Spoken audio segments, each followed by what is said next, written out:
Happy Wednesday, everybody. Happy Wednesday. Hit the like button on your way in if you don't mind. I'm excited about today's episode, man. I'm excited. Hit the like button on your way in. The first thing I want to say, as everyone gets in here, is that we have covered many different angles on this channel, from everybody's odd behavior, up to the tweets that Charlie Kirk was putting out, prior to everything that happened, and the interviews that he was given, down to the Megyn Kelly interview. We've covered a lot of things, but something that a lot of you all have been asking me, particularly over the past week, to talk about have been the audits. Many of you have been saying, Didi, talk about the audits. Have you heard about the audits? And to be honest with you, I have not heard about the audits very much. I've seen a couple of tweets here and there. And then earlier today, I saw an interview, or yesterday I saw an interview on this YouTube channel called Redacted. Pretty huge channel, almost 3 million subscribers, pretty big reach. And they interviewed this investigative journalist, and they had a very interesting conversation about TPUSA funding, which Candace Owens has talked about this before. TPUSA funding, and the money was looking funny, and Charlie Kirk was asking questions. All right. And Candace hasn't talked a whole lot about it. I think she may have just spoken about it maybe 1 or 2 episodes. But anyways, I reached out to the investigative journalist, and he responded, and he was open to coming onto the show. And so I will be just having it. What have you been interview? Instead, we'll just be having a conversation and just picking his brain about what he thinks about what he can tell us about what he knows. Because again, this is not something that I'm fully versed on. But before we do that, I want to read something to you all. And I want you all to keep in mind that everything you're about to hear me read is from the Republicans, not the Democrats. This is from the Republicans, right? Coming out of the state of Florida. Turning Point USA has a chapter in Florida, and I believe that Florida is the state where Ben Shapiro is located. I believe that's the state that Ben Shapiro lives in. But I want to show you all something that one of the, I believe, chapter members tweeted today about something that I would call a pretty big deal. This person here says, our Turning Point chapter decided to ban students from their chat due to their support for Tucker Carlson, who literally spoke at a Turning Point event just weeks ago. They cited, quote unquote, hate speech as the reason, a nonsensical leftist term used to stifle free debate. My university scored poorly on free speech.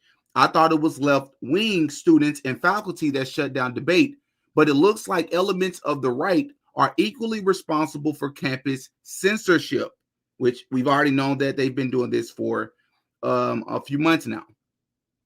Hopefully, pressure from the wider community can help the Turning Point University of Florida chapter's executive board right their wrongs. Now, I want to read this here that they're talking about, just so you all can understand what's taking place. So this here says, our group, and this is a screenshot from their group me. So the Turning Point USA chapter located at the University of Florida. This is what the message says. Our group is committed to fostering a welcoming and respectful environment for all students, regardless of political affiliation. As a nonpartisan organization, we promote open dialogue and civic engagement grounded in mutual respect and shared democratic values. While we encourage diverse viewpoints and constructive debate, we will not tolerate hate speech, harassment, or rhetoric that promotes xenophobia, misogyny, racism, anti-Semitism, or any ideology rooted in discrimination or violence. Such behavior directly contradicts our mission and the values we uphold. In light of recent concerns and communications from university administration regarding individuals affiliated with the far-right extremist movements and their threats towards members of the University of Florida community, we are taking proactive measures to ensure the safety and integrity of our space. Any individual found engaging in or endorsing this type of rhetoric will be removed from the group me. As Charlie demonstrated through his actions and words, including his clear rejection of figures such as Nick Fuentes during his campus tour, there is no place for hatred or intolerance in civic discourse. And this is probably my favorite part. Let me remove this banner. Our group will continue to be a space for informed, respectful, and inclusive discussion that reflects those same principles. I found this to be especially interesting because not too often on the right do you hear them use terms like inclusive, but they used it today. Now, the last thing I'm going to read to you all before I bring our guest on is a tweet from Charlie Kirk himself that directly contradicts what these people just said. Charlie Kirk himself says, hate speech does not exist legally in America. There's ugly speech, there's gross speech, there's evil speech, and all of it is protected by the First Amendment. Keep America free. So you got to ask yourself, who are these people that are behind these new revelations and ideas that's coming out of Turning Point USA? And with that, I'll bring on our guest. Mr. Brian, is it Ferentz or Ferentz? Ferentz, you got it right the first time. Brian Ferentz, thank you so much for coming on, man. We really appreciate it. Thank you, DD. I appreciate it. Great to be on your show. And I did want to comment actually on that University of Florida tweet because I saw that and I was commenting on that. And there's a couple things to that really. First of all, that TPUSA chapter in University of Florida, they should be ashamed of themselves. As you just showed, Charlie Kirk absolutely does not support censorship. He doesn't support suppression of free speech, particularly against Republicans. These are Republicans that they're kicking out of their group, right? So there's actually a comment. There's another Republican group there, I guess one that supports free speech, and it's UFCR, and they put out a statement that they are welcoming to all students. They're home to free speech at University of Florida. They have a general body meeting tomorrow, November 5th. They said it's strange. This is censorship. How can TPUSA UF, how are they willing to debate and have dialogue with leftists that disagree with them, but close the door on conservatives who they disagree with? Disgraceful. I don't want to digress too much because depending on how this conversation goes, we could really go off into a lot of rabbit holes here because there's so much that's happening since the Tucker Carlson Nick Fuentes interview that is absolutely shameful. I was just watching a Ben Shapiro clip of this guy just absolutely, I believe the name of his video on YouTube is Tucker Carlson is bad for America or ruining America. He's against America or something. And he goes on this rant about how Tucker Carlson is anti-American for all these silly reasons, but maybe we'll get into that a little bit later. Brian, if you don't mind, just introduce yourself. Let my audience know who you are, sort of what you specialize in, and then we'll get into the Charlie Kirk story. Sure. So again, thanks for having me on your show, DD. My name is Brian Ferentz. Primarily, I'm an investigative journalist in Arizona. I've sort of been covering Turning Point USA, Turning Point Action, Scott Pressler, Early Vote Action, all those groups pretty exclusively for a while, kind of because they kind of got their start. I mean, so Turning Point is based in Arizona, first of all. They were founded in Chicago. They moved to Arizona. Tyler Boyer, who's the CEO of Turning Point Action, convinced Charlie Kirk to move it. So, I was just introduced to like Tyler Boyer very early on. Oh, you've met him? Yeah. Oh, yeah. I met him. I met him several times in person. I'm an elected state committeeman also in Arizona, and so he was running, one of the state meetings. In the past, he was the chairman in 2015 of the Maricopa County Republican Committee. I was a board member, after his time. It was more like around, I think it was 2022, something like that. I was a board member in the Maricopa County Republican Committee. So we moved in very similar circles. I have a lot of the inside knowledge of Arizona and politics and kind of what's going on. I write, I have a site which is brianference.com. And then that's my X handle at brianference1 is where you can follow me on X. I did want to mention one thing. I hopefully that was an okay introduction. I wanted to mention one thing. So when Turning Point USA, like their chapter, right? So this is like at a college campus, when they're kicking people out of the chat and suppressing free speech, that is not a one-off. Okay, there's a legislative district 15 in Arizona, which is precinct committeemen. So these are adult Republicans in the GOP party. I have screenshots and contact with one of them. Basically the same thing. They're controlled by Turning Point, either employees or employees' wife or special interests, and they literally kicked out adult Republicans from their chat group also because they didn't like some of the criticism about Turning Point and Jake Hoffman specifically. So LD15, Jake Hoffman is a consultant, the ad consultant. He's been kind of Tyler Boyer's partner in crime for the last 10 years since they met in Maricopa, and he lives in Mesa, Arizona, and he's a senator in Arizona. And a lot of people say he controls legislative district 15, but what's his connection to Turning Point? They pay his companies. He has many companies. They pay him like $4 million a year from Turning Point to Jake Hoffman's companies. So he's basically like an employee. He's like the consultant. He runs all their ads, social media, all this stuff. So his wife is the first vice chair of legislative district 15.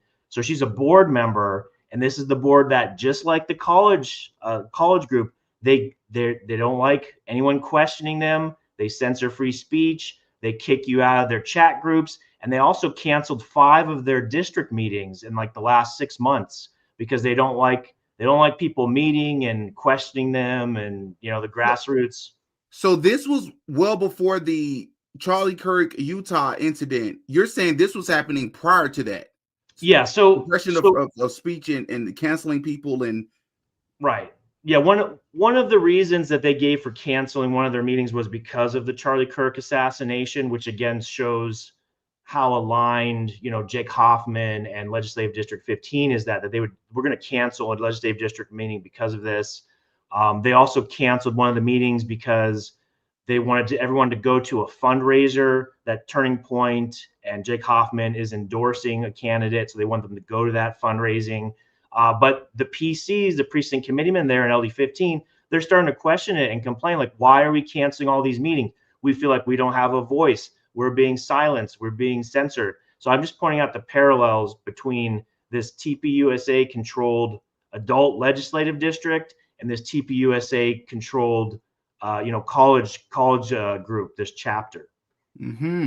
Okay, so I think you sort of already got into maybe the answer to the question. The original question I was going to ask you is similar to what you were asked on Redacted, which is when was the first time you smelled a rat? But instead, what I'm going to ask you instead, which may be the same question, but you're free to answer it as you please. Brian, for you, being stationed in Arizona, being an investigative journalist, specifically, looking into Turning Point well before this point, for you, when everything first happened on October 10th or September 10th, what was the first thing for you where you said, okay, something's off here. Something is not as we were told? Okay, so that's a good question. So September 10th, I was on X, and I saw, because of some of the people that I follow, which are, there's a lot of Turning Point people. I saw almost the live video when Charlie Kirk was assassinated, and just terrible tragedy, terrible video. And the first thing I wanted to do is like, I couldn't believe it. I said, it's very graphic, but I need to repost this. People need to see exactly what happened. And many people were doing that. And then what I saw was there was this movement through X, which you'll see like trends and stuff coming through. And there was some Turning Point aligned people, and there's some other alignments that they had, and they wanted to take down all those videos of Charlie. Now, I mean, it's horrific and it's violent, but people needed to see that. And so for me, there was this immediate censorship of like, oh, people can't see this video. We need to take this down. And there was multiple videos from multiple angles. And then I saw the very next thing I saw, they were interviewing someone that I think it was the same guy that did the live stream. He was interviewing a student that witnessed the assassination live. And you saw a Turning Point USA employee. It's funny because it's not funny. He actually isn't an employee. He was a volunteer. You're right. I thought at first that it was Andrew Colvett because they looked kind of similar. Yep. But anyways, he was wearing a hat, and he just basically came up and assaulted the student. So you're right that he's not an employee. I think when they looked into him later, he's a volunteer.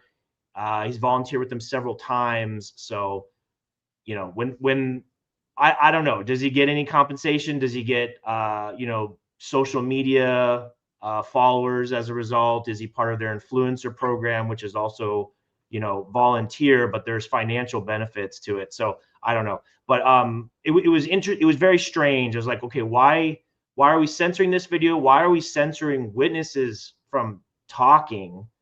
And then all these, I mean, I'm sure you covered it on your show. I've seen some of it, but there's just all this crazy stuff that happened. Candace Owens has covered it extensively. Just these strange behaviors. I mean, you got Mikey McCoy, the second Charlie Kirk is shot, he's on the phone walking away, just strolling off. And then you see like the cameraman who I've talked about before, he books it, runs, gets to that vantage point, like behind a bridge on on rocks and stuff. And he starts shooting a selfie video, and he's showing Charlie Kirk being, rushed into an SUV. And then he pronounced, oh, he's dead. Charlie Kirk's dead. The first person to say Charlie Kirk's dead. And that video didn't come out until much later. I'm just saying there was other inconsistencies, other videos. And then I saw this wave of propaganda coming through that, Charlie Kirk's, he survived. He's in the hospital. He's doing well. He's going to make it, all this stuff. And I was like, how do they know that? How do they know that he's recovering? How do they know? Who are they getting this information from? Yeah. I mean, might be, okay, maybe he'll live, but I mean, he might be paralyzed. Like, I don't know. And it was just strange, this wave of propaganda from the usual suspect accounts. And it was all wrong. It was all a lie. I don't know why they were spreading that. And then President Trump then eventually, announced that Charlie Kirk did die.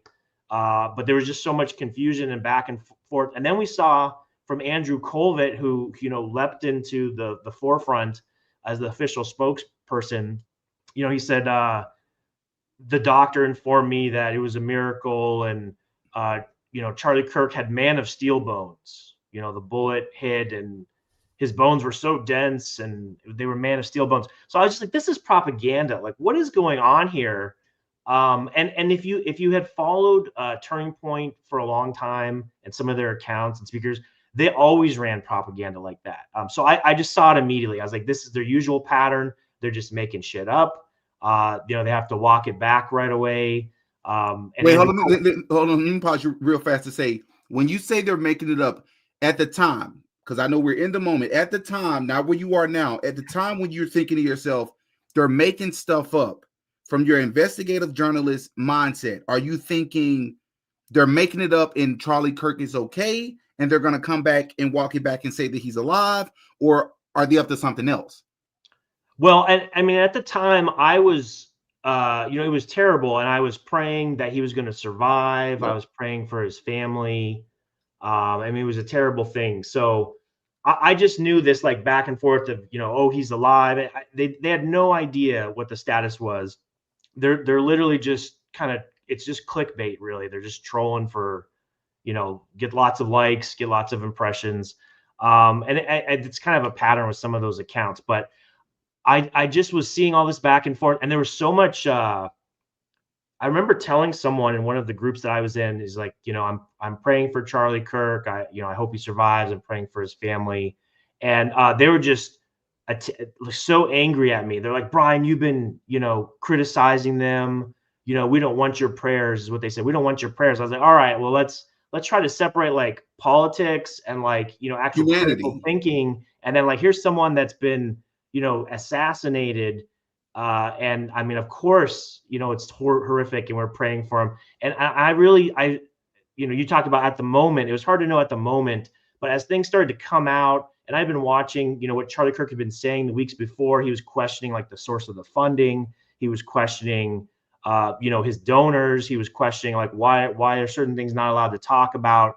And I really think that Charlie Kirk, especially in the end, having been critical of Charlie Kirk and more so his organization, in the end, he truly was doing the right thing. He was understanding more about his organization and the corruption there. And he was trying to, do the godly and rightly thing and expose the truth. And I really think that's why evil decided, well, we got to end Charlie Kirk right now. We have to kill him, because he was making this transition of just further truth and like further righteousness, and casting off these shackles of maybe bad influences that had been influencing him and his organization. So let's talk about those this alleged corruption, or maybe some of it not so alleged.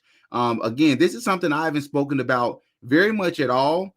If you don't mind just sharing a little bit about maybe what people, or a lot of people, may not know about Turning Point USA behind the scenes, behind the curtain, as far as allegations, people who have been, I believe they've spent some jail time for certain things, maybe things Charlie Kirk knew about, did know so much about. Just share with us a little bit about that. Sure. Let me bring up, kind of to start with that, this central figure of Tyler Boyer. So Tyler Boyer, he's born in Arizona. He's like a third generation Arizonan. He was the 2015 Maricopa County Republican Committee chairman. And I actually, let's see, I've got a couple quotes I want to read real quick. Okay. I should have sent this to you before, but I think I can pull it up real quick. So when he was the chairman of the Maricopa County Republican Committee, there was a vote of no confidence that was brought forward in his leadership. And let me see if I can find that real quick, because I want to read basically what they're saying, because it kind of sets it up. Let's see. I think I have it in my bookmarks. Let's see. I can do no confidence. Sorry for the live search. Okay, I've got it. I found it. So not too bad. Found it pretty quick. All right. So this is in 2015, the Maricopa County, Arizona Republican Committee, which is the GOP organization. Boyer was the chairman. So this is these are some direct quotes. So it said, there was a vote of no confidence that alleged, these are allegations, MCRC funds are not a personal account to be used without discretion or discipline, and that Boyer, quote, displayed ongoing unethical financial behavior, violating the bylaws with the misuse of funds through repeated use of the MCRC debit card without receipts, and abused MCRC funds and violated federal election law, exhibiting blatant dishonesty in both internal and external communications as to amounts of funds in the budget, and demonstrated chronic duplicity and deceptiveness in word and deed.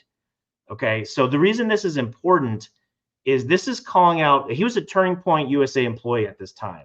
So he already had a conflict of interest. He was the chairman of the Maricopa County Republican Committee, and he was an employee of Turning Point USA. So he's being accused, and there's the witnesses that I spoke to later said basically of embezzlement. It's basically an accusation of embezzlement. Of embezzlement, embezzling funds into Turning Point USA, or the other way? They didn't, so it wouldn't be from Turning Point USA. It would be from the Maricopa GOP party. That's the accusation. And And it doesn't go into specifics about like, did he use it for his personal, or was he using it to kind of advance like his career in Turning Point USA, which is maybe possible. But basically they were claiming that he inflated fundraising, was misusing funds. The word embezzlement was put out by the witness that I talked to. And then again, the reason this is important is because this is setting up this like pattern of behavior and this like corruption that follows this guy. So Tyler Boyer, he was one of the earliest employees of Turning Point. And then he's kind of woven throughout the entire history of Turning Point USA. So Turning Point USA was moved from Chicago to Arizona because Tyler Boyer allegedly convinced Charlie Kirk to do that. Tyler Boyer has a lot of close political ties here in Arizona, including in Mesa. And then he is currently the CEO. There's a 501c3, which is a nonprofit, Turning Point USA, but then they have a political arm, which is a 501c4. And so Tyler Boyer is the CEO now of Turning Point Action, which is the 501c4 political arm. This is the one that says, oh, we got a ballot chase, we're going out and we're targeting low propensity voters, and we're door knocking and we're registering voters. That's what that function does. But if you look at their funding history, the 501c3 was frequently making large donations to the 501c4, which is illegal, right? It's not illegal, but it's against the IRS tax laws. So in order to be a tax exempt 501c3, you have to state what your mission is, and you cannot endorse a candidate. You cannot spend a lot of time, like a proportionate amount of time or money on certain initiatives or political initiatives or political groups. And here they're sending, this is like millions of dollars that they're donating directly from their 501c3 to their 501c4, of which Tyler Boyer at the time, he was the chief operating officer, and Charlie Kirk was the CEO. But now Tyler Boyer is the CEO. And then Tyler Boyer also, they created another company called Superfeed Technologies Incorporated. And Superfeed Technologies Incorporated is like an app company. And they make the Turning Point app. They make a bunch of apps. They make Scott Pressler's Early Vote Action app. There was another interview I did where I talked about, all the different apps that they make. So Tyler Boyer is the CEO of that company. This is a for-profit, like separate entity. Isn't that a conflict of interest though? If they're creating apps for politicians, how is that not? Well, let's think about it for a second. Why would they want to do that? Why would you do that? What is your business model? Are you selling data? Are you selling access to politicians to run fundraising campaigns? Are you selling that geofencing data, which Andrew Colvett admitted at Charlie Kirk's memorial service in Arizona? Our partners, he said geo-targeted, but it's basically the same thing. Our partners told us through geo-targeting that we had 277,000 people here at this event. Well, who are your partners? Is it Superfeed Technologies? And did they buy, as a private company can do, all that geolocation data, your app usage, all that stuff? Because then if you buy all that, you can create a profile about people that enter certain physical areas, and also where they go outside of that, who they associate with, all that information. So I'm just kind of laying out, Tyler Boyer is heavily involved in, Superfeed Technologies, Turning Point Action. He was heavily involved in Turning Point USA. If you look at their filings, Turning Point Faith, and they've got a bunch of shell companies. They've got like 20 or 30 nonprofits, 501c3, C4, PACs in every state, international companies, all over the place. And there's been allegations that what they're doing is kind of what this may be dating myself, but Enron was a company that they had a bunch of shell companies, and then they would hide their losses in the shell companies. And then, there's a huge stock market crash because they basically were exposed, financial corruption and hiding money and moving around and all that stuff. So there have been allegations that, in a way, Turning Point USA is doing similar things. They're violating the IRS rules. They have all these shell companies. They're moving funds around. Some of those funds, there's financial records in Wisconsin where $120,000 or more was used as direct donations to the political parties there, the state and the county political parties, because they were running a Turning Point USA, often employee or ally, and then they took over those boards because they actually have a program called the Mount Vernon program, which is again on the Turning Point USA site, and it says they want to take over the GOP. They want to take over precincts. They want to take over state committeemen, take over state chairmanships, so that they basically are in control of the GOP. And that appears to be what they're doing with some of these alleged bribes.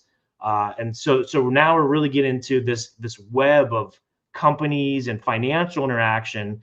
And so maybe this is a good point. Do you want to show that memo that Charlie Kirk sent on the 10th? Yes, or sorry, the 2nd. So this is on September 2nd. This is 8 days before Charlie Kirk was assassinated. And what he's saying in this internal memo, which I think Candace Owens originally released this through her contacts, but this has been verified, right? Andrew Colvett said, yes, this is real because Candace got it from me. Basically, an admission that he sent it to her. This is real. And what it does is it calls out appointing a new chief operating officer, Justin Strife, and this says in quotes, to engage in an organizational-wide Doge effort, becoming more efficient, becoming more cost-effective, unifying company-wide metrics and goals, and reshaping the culture. So this is something that, Charlie, this is basically his last wishes, his last direction as CEO. He's making an appointment, and he's saying this is what needs to be done. This is an audit, financial audit, because according to many insiders and even Candace Owens and other people inside of Turning Point USA, they said Charlie had questions about where the funds were going, where the funds were coming from. Some people said, was there any embezzlement happening? And then if you want to show maybe those other screenshots from Tyler Boyer now. The tweets? Yeah, the tweets from Tyler Boyer. So a lot of people started asking questions about this. And this person, Thinker, on November 4th, so this is just yesterday, said, shut up and do the audit. And what does Tyler Boyer do? He always responds this way, by the way. He always gaslights people. And by gaslighting, I mean that he doesn't answer the question. He kind of invalidates the question. He says, oh, that's a stupid question. You're an idiot for asking that, blah, blah, blah. So they're asking about the audit. So he says, we audit every year before the end of summer. Please consider listening to real sources for info. So he's saying that, like, wherever you got that information from, it's not a real source. Well, guess what? That real source is Charlie Kirk's internal memo that Charlie Kirk wrote. So that's a real source. I don't know what you're talking about there, Tyler Boyer. But also this, we audit every year before the end of summer. That's not what this is. This is a Doge style audit. So Doge just came about, very recently, like less than a year.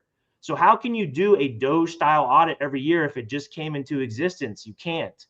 And he's talking about a culture change, unifying company-wide metrics and goals. That's none of that. What Tyler Boyer's talking about is, allegedly they have a company who's an accounting firm who is an ally. It's like a friends of their company and former employees, and they do a friendly kind of audit, like, oh yeah, everything's good, nothing to see here. No, this is like a serious audit. Doge brought in external third-party experts. So that's what Charlie Kirk's talking about. He wants to see a real third-party audit. So it's just very strange. And if you want to go to the next one, I think he talks about, okay, so this Grow Up America, and this was back on October 7th. So Tyler Boyer has been kind of downplaying this audit for a while, for like a month, basically. Grow Up America says, why was Charlie about to audit the finances, and will it still be audited? Were you the one in charge of making the Turning Point app? Do you know it's tracked the data of all the users, and the terms of service gives you the right to sell said user data to anyone you so choose? So that perfectly ties in what we were talking about before. So Tyler Boyer again says, we audit our finances every year. They were audited at the end of the fiscal year in July. Then he admits, yes, I created the app. It's interesting. He says, I created the app and donated all of the time, energy, wireframes freely to help the movement. We don't track anyone outside of chasing votes. So he says, we don't track anyone outside of chasing votes. So they do track people. They do. If they're chasing votes, then they're tracking them. That's what he says. And we don't sell data to anyone. Okay, he says we don't sell data to anyone. I don't know if that's true, because you saw in the vote of no confidence that he was called out as being duplicitous and untruthful in all communications. So I don't know you can believe what he's saying, but let's just say you can for a second. We don't sell data to anyone. We don't sell data to anyone. He was saying I, now he's saying we. So maybe someone is selling the data, but it's not I or we. I mean, you just have to look at what he's saying a little bit. And they have third parties. It says they have third-party data sharing agreements. So they could just share that data to a third party, and then that third party could sell it. That's not I or we. I'm just saying you should look at what Tyler's saying. And then he says there's no scheming. No scheming. Nonprofits have a 990 where everything is out front. Okay, that's not true, because they hide their donor list. Turning Point USA absolutely hides their list of donors. They do not release the names. It's private. So everything's not out front. So that's a lie. No one owns anything, and our salaries are transparent. If you'd like a quick course on nonprofits, here's a good start. So then he starts to gaslight him. He's like, oh, you're stupid for asking this question. You don't know anything about nonprofits. I mean, nonprofits are so corrupt. If you look at one of the things that Doge audits did, they looked at USAID funds, USAID, and all that money went into nonprofits, non-government organizations. Who brought in all these illegals into our country from other countries? Nonprofits, NGOs. So to say, I don't know, it's just ridiculous. It's just ridiculous, some of this. Oh yeah, and then here's another one. Monique says October 6th, was the day before. Let's see, I'll skip let's see. You did accuse Candace of lying about Charlie wanting a new Doge department because he was not comfortable with where the money was coming from or going, which was actually true. And Tyler Boyer, again, he's going to be gaslighting. He says, I think I have a little better insight on the topic. It's like, you're an idiot. I know what I'm talking about. Unfortunately, it's not true. There's absolutely zero evidence to suggest financial impropriety, zero evidence to suggest financial propriety, as was accused. Again, an annual audit exists. That's what no one's talking about, your regular annual audit that you have your inside employees, friends, accounting company do. And that our fiscal year end ends becoming creative to find ways to make things more efficient during fall is what we've always done every year. I have known Charlie. And then he starts the gaslighting. This is a horribly bad take, and the gross suggestion that his murder is somehow related to a false claim of financial problems is sick and twisted. So how dare you even ask that question, is what he's saying. Mine is absolutely blown. And Tyler Boyer is one of those names, unless you're following Turning Point USA closely, or maybe you're located in Arizona, it's just not a name you were. I don't think most people were familiar with prior to everything happening. As a matter of fact, I don't believe a lot of these people were Rob McCoy, Mikey McCoy. A lot of people just didn't know about it. When I see him responding to people on Twitter, the first thing that comes to mind for me is I'm wondering and I'm curious how they're because they're very selective on what they choose to respond to and what they choose not to respond to. So, for example, Andrew Covid, I'm pretty sure he's seeing all of the questions that people have about so many different things about Turning Point USA and the odd behavior coming from them. But he chooses to retweet these teachers who are wearing these T-shirts that apparently they wore a year before that had nothing to do with Charlie Kirk. And I wish I had the image here to show people. And it turns out that he was actually wrong about this. And he would later come out and apologize. I can send you that image I've got real quick. Do you want me to put it in Twitter is fine. What's that? Twitter. You can share it on Twitter. Okay, all right, let me do that. Yeah, I've got the image. But a note about that is Colvette he deleted that tweet.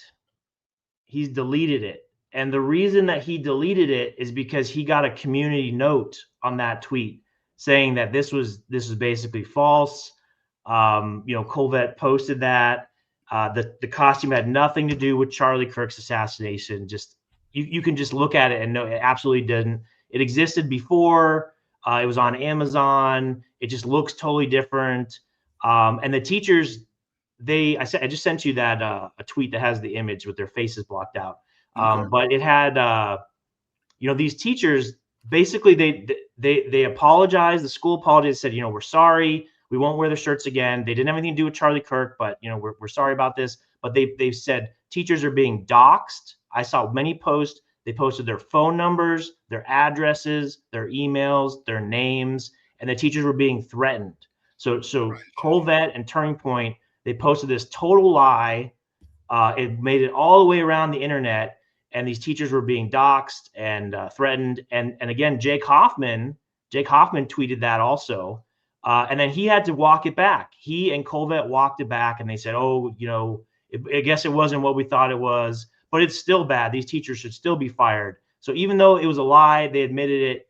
And now Colvette has since deleted that tweet because he got community noted.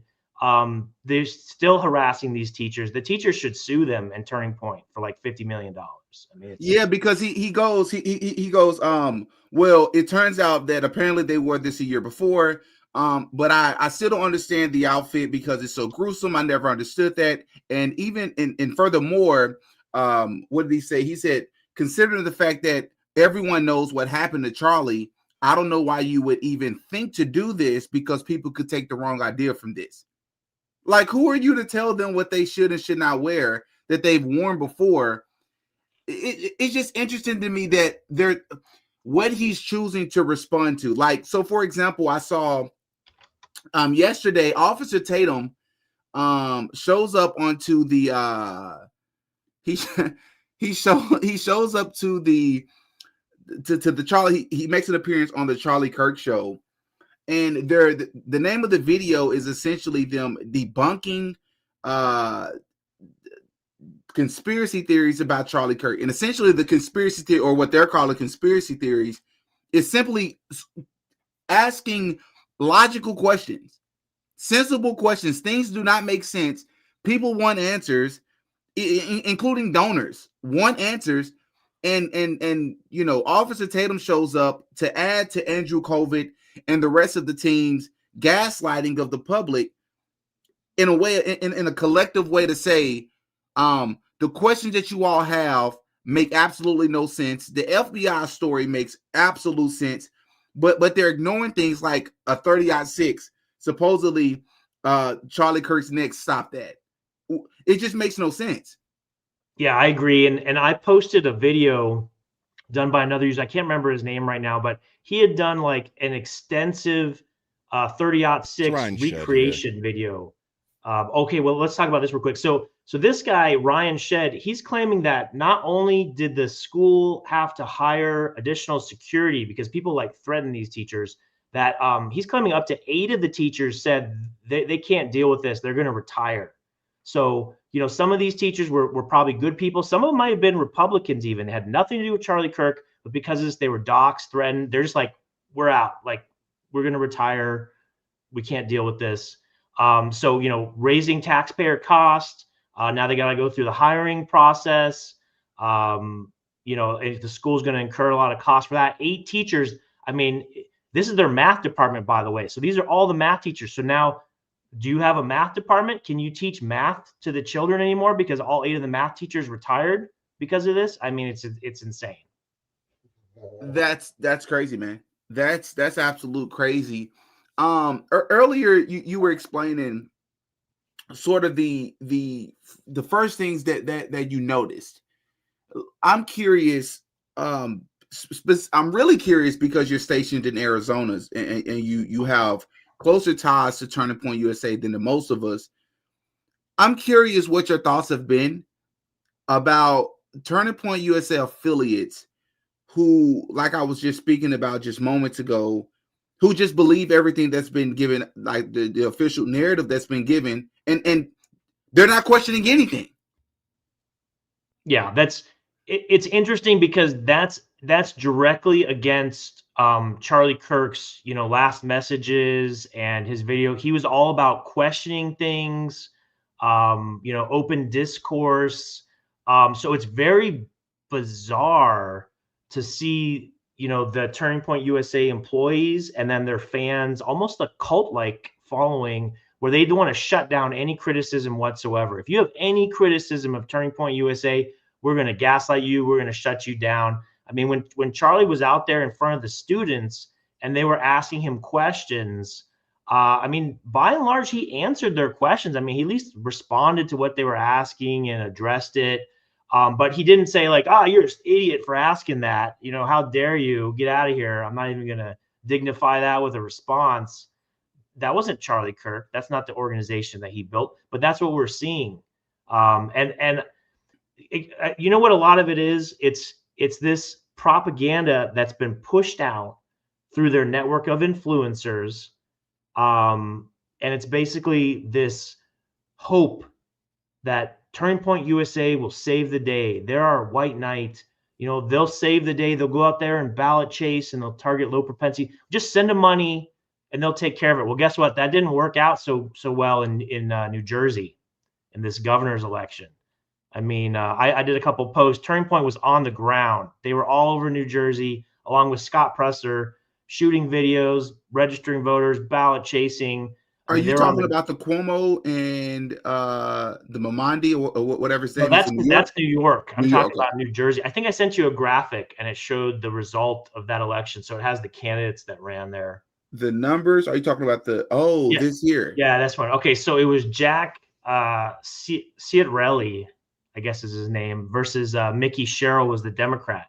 So there's all these posts, and Jack Posobiec is out there. I mean, they were holding rallies. Scott Presser's there. There are rallies.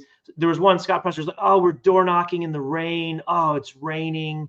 And he's in the garage and he's like, "A donor just contacted me and they're sponsoring 25 door knockers. Send money." They're texting people for money. They were on the ground big time, and it doesn't work. Their techniques don't work at all. It's huge loss, over 400,000 votes, 13% margin of victory for the Democrats. It doesn't work. It doesn't work. And there's many other races where it didn't work. It didn't work in Lancaster County, Pennsylvania, where there was a historic loss. A Republican had held that seat for like 100 years. Scott Presser was in there. "Oh yeah, we're gonna do this. And a historic loss for Republicans, because what happened was they registered a bunch of low propensity Republican voters. Those are like uninformed Republican voters. Mm-hmm. Said, "Oh, we're going to register you," and they encouraged mail-in voting, early voting, mail-in voting. But what did the data show? The data showed that a large portion of those Republican mail-in ballots, they were cast for the Democrat. They voted for the Democrat, or at least their ballots did. So if Pressler hadn't been there in Lancaster County, Pennsylvania, and Turning Point Action also registering those low propensity voters, they wouldn't have voted. Those votes wouldn't have gone to majority to the Democrat, and the Republican would have won, just like they did last 100 years in a row.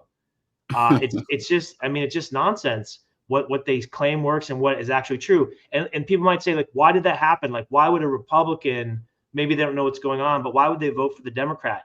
Well, that happened in the Fetterman race against Dr. Oz. What the Democrats did, when you register someone to vote, that's obtainable, that list. Here's everyone that's been registered, in this county, whatever, in the last, 6 months. Here they are.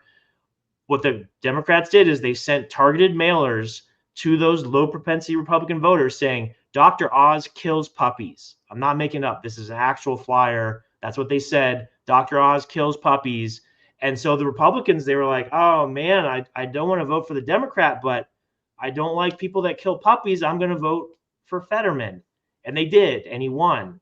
There probably was a lot of fraud there too, but Turning Point USA doesn't like to talk about the fraud. There's no fraud. There's no ballot drops. There's no illegal voting. We don't want to talk about any of that. We just want to get out there and, send us $10 million and we'll ballot chase and door knock and register voters. And we're going to save the day and don't question us. And it definitely works, except for it doesn't. You see it right here. New Jersey governor's race, just a crushing loss. Wisconsin, they had losses. In this yesterday, Presser in Pennsylvania, he was like, "Oh, vote no to retain these 3, judges or justices in Pennsylvania," and they all won. They all won. Republicans lost that whole effort. So I don't know what Presser's doing. It has the opposite it's not effect. working. It's not working. If Presser and TPUSA are there, the Democrats win. Now, is that because of the low propensity voters and then they get targeted and they vote for Democrats? Maybe. Is it because they're distracting everyone from, hey, we need to stop mail-in ballot voting. We need to stop, using the machines. We need to audit some of these, look at the fraud. More likely, yes. I don't know, but what's certain is they're getting very rich. They're raking in more money than ever. TPUSA and their various companies, they brought in well over $100 million in 2024. So I don't even know what kind of money they brought in now off. I mean, they were begging for money. But that's most of that is donations, if not all of it, right? Well, so it's where's those donations come from? Because a lot of it comes not directly from USAID, but like one NGO away. So USAID will put like 100 million or 100,000 to an NGO, and then that NGO will turn around and donate directly to Turning Point USA. So I mean, yeah, okay, fine. Turning Point USA didn't directly get that 400,000. But it's one donation. It's one move away from coming directly from them. That's right. And then if you remember, there was a lot of discussion about Charlie. He was talking to, Netanyahu and Israel and their government. There's all these discussion about donations and this and that, APAC, different things. So I think there's significant evidence, and other insiders have said that in the past, TPUSA was taking donations from either foreign countries directly or foreign aligned interests. And you have to question that. That's why Charlie wanted the audit. He's like, where's this money coming from? How's it being used? Are we actually, there's been allegations from internal Turning Point employees and ex-employees saying what they're telling donors is a lie. They're inflating their door knocking numbers. They're manipulating the data. There's people that said they knocked 100 doors, but they sat in the office all day. I mean, there's allegations that they're straight lying to donors. It's all a grift. It's all to bring in more money. And you can see the results. I mean, in New Jersey, Right. Terrible loss. I mean, they're not delivering results. They're not. They claim, oh, in 2024, we delivered for Trump. No, you didn't. Trump won that. Trump and all his voters. People were sick of the economy, the prices. They needed to change. The Biden corruption was just too much. Turning Point USA didn't win that. Scott Presser didn't win that. No, it was Trump and everything that was promised in those campaigns, and people were just sick of what was been going on. So they claimed victory for that. Oh, that was us. We won. But then every single time after that, basically, where Trump wasn't on the ballot, they've lost. There's a list of all these races. They have that a longer track record of losing. Yep. Than they have winning, which probably leads into the fact that they probably played very minimum of a role in Donald Trump getting back into office. I'm going to play devil's advocate here. Advocate here, and I'm going to say, I find it very difficult to believe, Brian, that Charlie Kirk was 31 years old as of October 10th, and I'm sorry, September 10th, and he was a brilliant person. I disagree with Charlie Kirk on multiple things. I agree with Charlie Kirk on multiple things. As the more and more I listen to people, I find that that's most people's position when it comes to really all humans, but especially Charlie Kirk. I find it difficult to believe, however, that this man started this company, I believe, in 2012. He started with a 72-year-old Bill Montgomery, which is very odd in itself. When this man heard Charlie Kirk speaking at a college, and he convinced him not to go to college and to start Turning Point USA in a garage somewhere. The story sounds great, and within 2 or 3 years, he was on a campaign run with Donald Trump Jr. I've heard the story. I've covered the story. I find it difficult to believe that Charlie Kirk had no clue where some of his money were. Sure, you may not know where all of it is coming from, but I find it difficult to believe that Charlie Kirk didn't know where a great deal of it was coming from. Yeah, that's a good point. And there's other people that have brought that up as well. And if you recall, in the past, I've been critical of Charlie Kirk as well. So I'm aware of that. There's been some theories about that.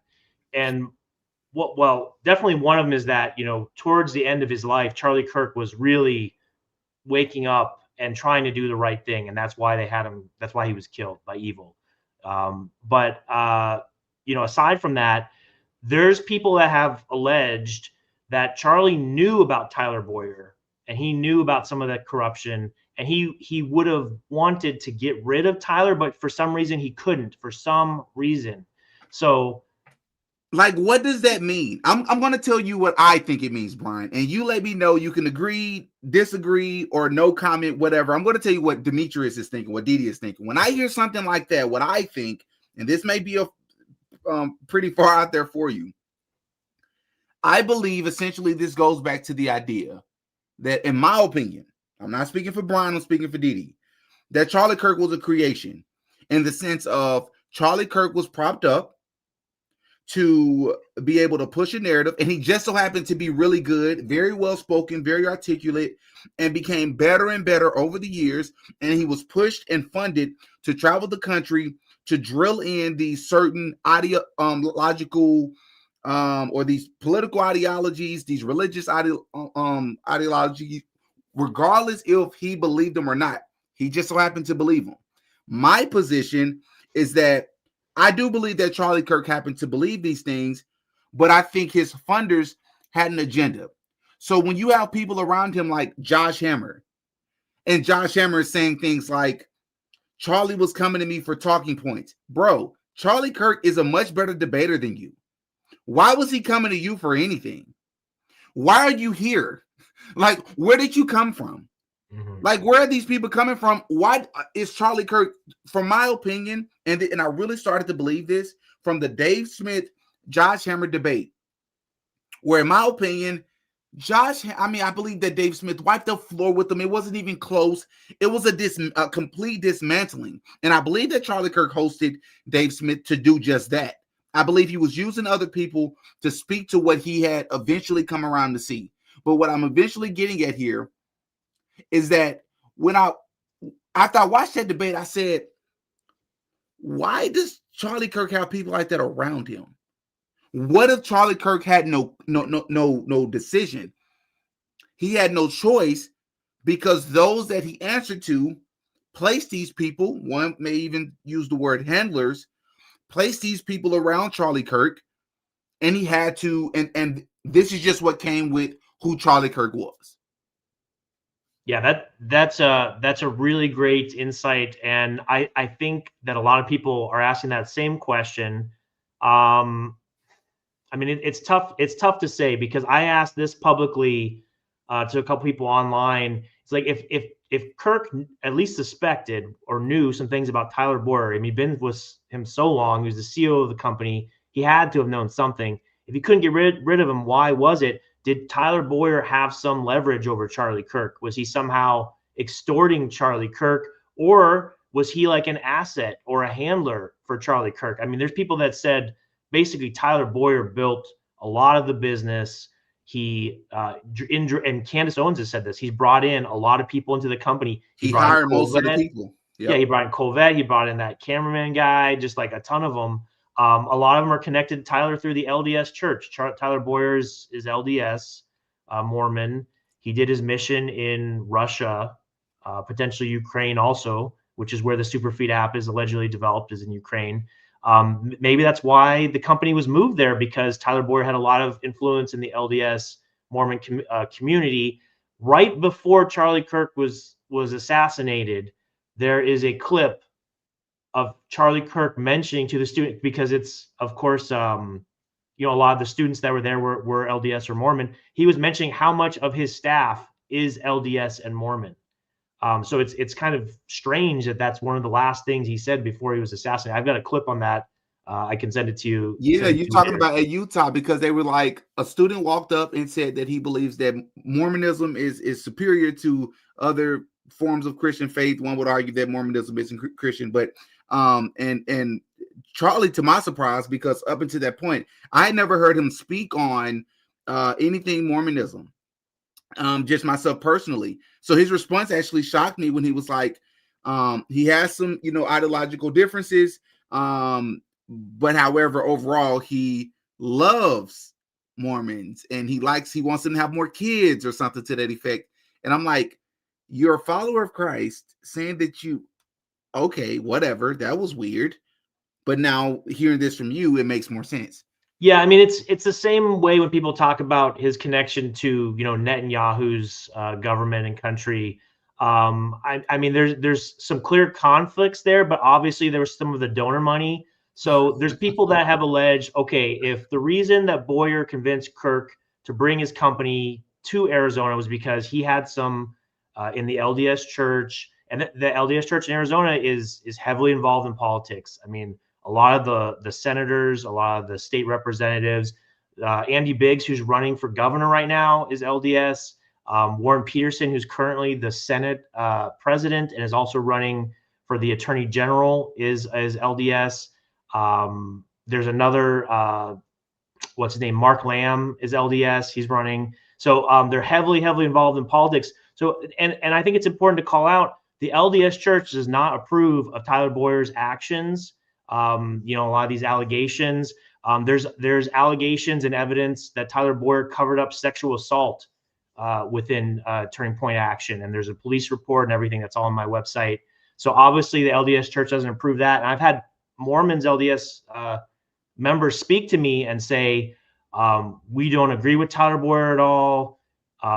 He should be excommunicated.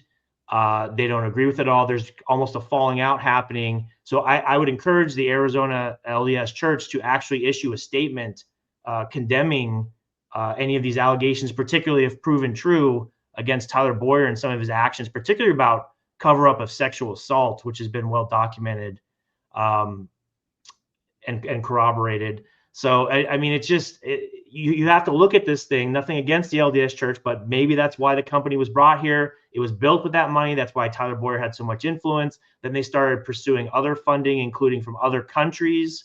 And then that's why, like to your point, Charlie Kirk, he had to say certain things to appease the donors, whoever his mega donors were. But then at the end, he said, okay, that's enough of this. We have enough other funding. We want to be truthful and do the right thing. I'm not going to be, he said it himself in these tweets, I'm not going to be bullied by these donors anymore. And I'm glad that you have common sense. And by common sense, I mean, you're able to see something, you're able to read it, and you're able to remember that you saw it and that you read it.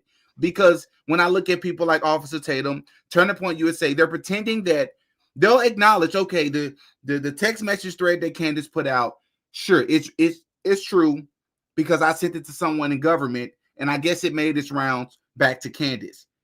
But then after that, crickets. It's like, no, this was his position. That's kind of important because all of this stuff is happening around the same time, including the fact that just within, I believe in July, they were scheduled to go to the Utah campus in September within a month. That's unheard of. And Candace has confirmed that multiple times that that's unprecedented. In fact, today, she said normally the way it works is normally like 6-7 months in advance so that they can prepare these things because Charlie did so much traveling. In this particular case, mid-July, they scheduled for him to go to the Utah campus, which just so happened to be a week after the Dave Smith-Josh Hammer debate. All of it was coming to a head, and it's very obvious. And at the very least, you should question this if you cared about Charlie. But it seems that people aren't doing that. Yeah, that's a good point. And when you mentioned about the travel, a lot of people haven't talked about this really, but Charlie Kirk, about 2 weeks before he was assassinated, he was in Japan and actually North Korea, like the communist one. He took. I saw some video that Mikey McCoy had filmed. Mikey McCoy was, saying how he got to go on this trip of a lifetime with Charlie Kirk to North Korea. They went to Japan and North Korea, not South Korea, which is like the capitalist one, the communist one, North Korea. And it was just strange. People were talking to that's a whirlwind trip. And then to come back here to the campus, it was just a little bit odd, I guess. But what was really odd was what Mikey McCoy was saying, and Candace talked about it too. She talked about, you know, as his chief of staff, he had to mic him up, and he had to have a camera. Right, which has never been done before. It's extremely unusual. The fact that Mikey was recording Charlie and his wife walking with their kids, and she's like, normally when you take these family trips, there's always one person that's left out because you have to be the one holding the camera. But in this particular case, for some reason, Mikey McCoy was the person to go, and he had to, you know, talk about this all over the internet.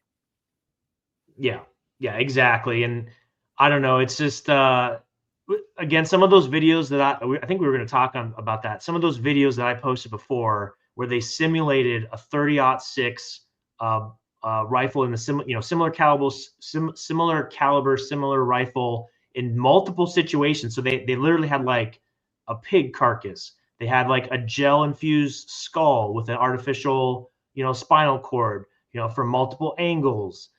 They showed, actual footage of a deer hunt that was shot with a 30-06. And I mean, the exit wound and the impact is it's just horrific. There's absolutely no way in my mind that Charlie Kirk was killed with a 30-06 bullet. I mean, the video of the blood coming out of his neck, which I saw almost live, like firsthand, there's no way. I mean, his neck would have exploded from a 30-06. And these different theories of, the bullet, it hit his spine and traveled down and it broke into fragments and all that stuff. I mean, it's all really, really implausible, very unlikely. I don't know why they picked the 30-06 round. The FBI could have said, right, any other round that maybe made some more sense. I don't know. It's almost like they did that on purpose. And see, but this is actually a great transition. Brian, I want you in the audience to take a listen to something that Candace shared today on her show right before this live started. And I want you all to tell me what you think about this. Couple of updates on the Charlie Kirk story, and something that is really bothering me in the back of my mind. Actually, a lot of things are bothering me, but here are two more things that are bothering me. Charlie was never rendered any first aid immediately. I know the security team. I know that one of them is supposed to administer first aid immediately. We don't see that happening. I've seen everything from different angles. When he's down on the ground, they don't put any gauze on him. They don't even put a hand where the wound is to try to stop the bleeding. In fact, when they pick him up, he is flopping all the way to the car. His neck is not even being held in a manner like they're trying to stop the wound from opening up. And something that really struck me as what is going on is the fact that he was never even put on the ground after he fell from the chair, okay? I'm going to explain this to you. Now, I have the back footage, I have the side footage, and what you can see is that the first thing that happens is the security guard actually grabs Charlie. So Charlie doesn't actually fall from the chair. The security guard lifts him and guides him onto the ground, which is what you're supposed to do. Obviously, get low. Unless you're Mikey McCoy, when shots go off, you're supposed to get low. And so he puts him behind the table, but he guides him on top of a suitcase, an equipment suitcase, so to speak. I'm going to show you guys that because no one has actually caught on to this. And at no point do they take him off of this, okay? So whatever, like 30 seconds pass, and it just strikes me as really odd that you wouldn't put him flat and straight, and then they're all kind of huddled over him on top of a suitcase, like an equipment box, so to speak. So here is this. I'm going to show you that. Look, has anybody caught this? Charlie was never actually put onto the ground, and his head, which we're obviously blurring out here, his head is flopped over. He is not level this entire time as they are laying over him. They never put him on the ground. I find it very strange that those equipment boxes are even there. They're on either side of him, which is very strange. As far back as we could look, we couldn't see this sort of a setup. Everything is weird this day. And on the inside, they have these boxes. So I'm actually putting this out here because A, it's weird, but B, I am wondering, and maybe somebody can look this up, so I know everybody is looking at different angles of footage. If they moved that box that Charlie was on, if that box was moved before camera boy comes and removes the cameras, or was that equipment box still there? Because that's only about 4 minutes that passes, and I don't recall seeing that equipment box in the aftermath.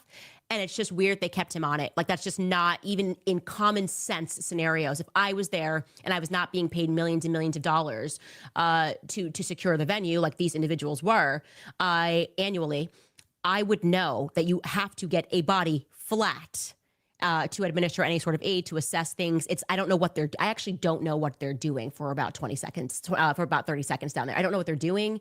They seem to be huddled up. Doing what? Doing what exactly are you doing? If you are not securing the wound, if you're not even trying to get his head level, what are you doing? That's a long time to be down there, according to me and common sense. Just common sense. You got to do something. They don't even open their bag to try to administer any aid. And they're paid millions of dollars per year to do that. Anyways, the second thing, if you have that footage, if you can see if that box is moved, I would like to know if that box is still there in 4 minutes later when they start taking down the equipment. Second thing that is bothering me is, 1 millionth thing that is bothering me is Mikey McCoy's instant phone call. We've already discussed it. It's strange. Okay. So the first thing that I'll say before I get your thoughts, Brian, is I'm going to reserve, I've repeated it multiple times on my channel, my current position about what truly happened that day.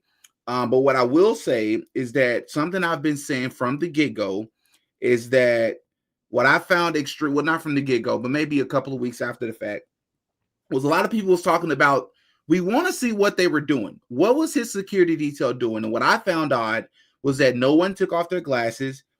No one looked concerned. And I believe multiple people have pointed that out.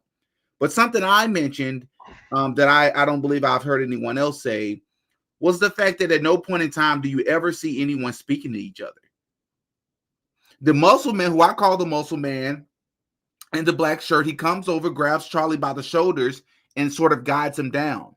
And once Charlie is like behind the table and we can no longer see him, there's like 3-4 of them down there. We never see what I call on YouTube red liquid.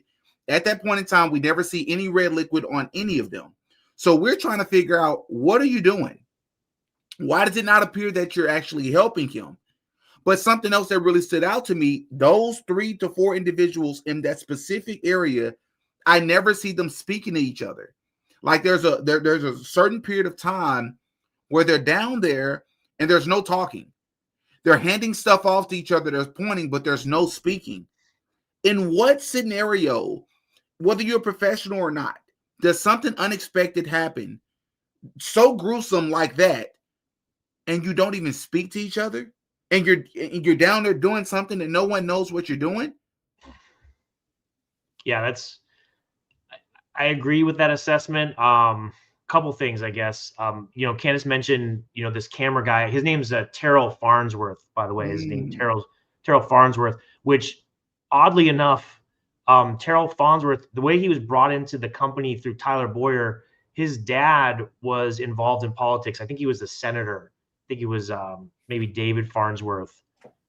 So that's kind of strange. But this is the cameraman, and in the video that he shot, where he shows Charlie Kirk being loaded into the SUV, there's one point in the side of the screen, and you see what looks like emergency EMTs or medical personnel. One of them's got like that orange, I don't know what it is, if it's to stabilize your spinal cord, or I don't know what it is exactly, but it looks like that. It looks like they want to go with them in the SUV, and the security kind of like waves them off, and they don't. So what strikes me as odd is, you have, I don't know, untrained, no medical experience personnel putting them on the ground, not stopping the bleeding, not doing anything. They certainly don't have blood on their hands when they stand up. And then they rush them into an SUV because they didn't allow an ambulance to be there on campus. And then they take them to not the closest hospital, not the hospital that maybe would have been the best to help with, that type of gunshot wound. But the one where there's a military doctor at is where they took him. So when you put all that together, and then his security detail, and then Erica Kirk keeps the security detail, doesn't fire them, and keeps them for her personal security detail. I couldn't believe that. I was like, you know what? I don't care how good you guys are. My husband died on your watch. You're all fired, all of you. I didn't see Where's the medical attention? You know, you let him, you know, I don't know. And then did you see that other video where his security after the fact, you know, they're closing the scene down? Well, so first of all, Terrell Farnsworth comes in, violates the crime scene, The protocol, cameras down, Yep. which Tyler Boyer lied and said the police told him to do that. No, they didn't, Tyler. There weren't any police on scene yet, and they would never tell you to do that because that's specifically against their policy because it violates chain of custody. And now you just help the defense attorneys. They could say, oh, you can't include that evidence because chain of custody was violated. It could have been tampered with. That's why they have that. He lied about that. And then they brought that guy, Terrell Farnsworth, on the show. And Andrew Colvett asked him, why'd you do that? And he said, wait. That guy that took out the SD card was on Charlie Kirk's show? Yes, he was on the Charlie Kirk show. And Andrew Colvett asked him in a video, why did you take the camera away? And he didn't say, like Tyler Boyer had said, he didn't say, police told him to do it. The police told me to do it. He said, there's evil people out there, and I wanted to secure the footage, is what he said. That makes no sense. And that makes no sense for multiple reasons. But one of the biggest reasons is because we covered on this channel already. Someone broke down a video on X where they proved there was like a 4-minute gap. But by the time he comes back, gets the SD card, what happened within those 4 minutes? There was some sort of police that were there, some sort of law enforcement that was present. So that is to say, if you believe that there are evil people that will get to the camera, police were there. They had already secured the area.